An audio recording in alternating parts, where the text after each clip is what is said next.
Hepatitis ফাউন্ডেশনের উদ্যোগে Agartala GB হাসপাতালে স্বেচ্ছায় রক্তদান শিবির অনুষ্ঠিত হয়।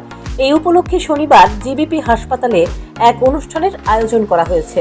অনুষ্ঠানে উপস্থিত ছিলেন স্বাস্থ্য দপ্তরের সচিব সঞ্জীব দেববর্মা, জিবি হাসপাতালের MS doctor Shankar Chakraborty, hepatitis ফাউন্ডেশনের প্রতিষ্ঠাতা সভাপতি ডক্টর প্রদীপ ভৌমিক, এজিএমসির অধ্যক্ষ ডক্টর অনুপ সাহা সহ অন্যান্যরা।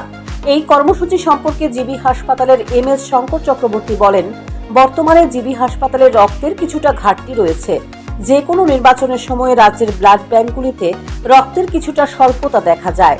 এই স্বল্পতা দূর করার জন্য স্বাস্থ্য দপ্তর থেকে হেপাটাইটিস ফাউন্ডেশনের কাছে বলা হয়েছে এই দুঃসময়ে কিছুটা হলেও সাহায্য করতে।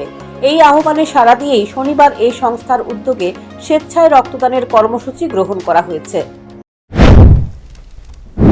এজিএমসির পক্ষ থেকে, এজিএমসি জিবি হাসপাতালের পক্ষ থেকে আমি আন্তরিক ধন্যবাদ জানাই, কৃতজ্ঞতা জানাই। কারণ আমাদের এই যে সময় রক্তের সাংঘাতিক স্বল্পতা, একটু আগে বলছিলেন যে প্রতিদিন আমাদের 100 থেকে 110 ইউনিট রক্ত লাগে এবং ইয়ারলি 40,000 রক্তের দরকার।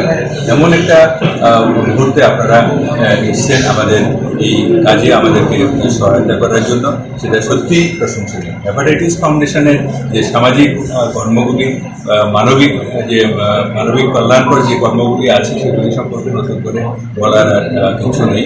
2002-এ এই ফাউন্ডেশন শুরু হওয়ার পরের থেকে অসংখ্য কর্মসূচি আপনারা হাতে নিয়েছেন, যেগুলির মধ্যে একটা উল্লেখযোগ্য দিক যেটা হলো হেপাটাইটিস ভ্যাকসিনেশন। যে ভ্যাকসিনেশনটা পরবর্তী সময়ে গভর্নমেন্ট টেক আপ করার পরে ভ্যাকসিনেশনের কাজটা কিছু কমেছে, কিন্তু সাথে সাথে আপনারা কিন্তু কর্মগুলি বন্ধ করে দেন। আপনারা ভ্যাকসিনেশনের পাশাপাশি আরও যে সমস্ত কাজ, যেমন আপনারা ড্রাগ ডি এডিকশনের ব্যাপারে হাতে নিয়েছেন। তারপর আমাদের এখানে এক সময় নার্সিং স্টাফের খুব শর্টেজ ছিল, তো নার্সিং যাতে আরও বেশি নার্সিং পড়ুয়া স্টুডেন্টরা আরও বেশি সুযোগ সুবিধা পায়, পড়াশোনা করতে পারে, সেজন্য আপনারা সেই উদ্যোগ নিয়ে নার্সিং কলেজ স্থাপন করেছেন। তারপরে বিভিন্ন জায়গায় বিভিন্ন ক্যাম্প এবং অন্যান্যগুলি আপনারা করেছেন। সত্যি প্রশংসনীয় উদ্যোগ। স্বেচ্ছায় রক্তদান কর্মসূচিকে কেন্দ্র করে হেপাটাইটিস ফাউন্ডেশনের কর্মীদের মধ্যে বাড়তি উদ্যম প্রত্যক্ষ করা যায়। Bureau report, news prime Tripura.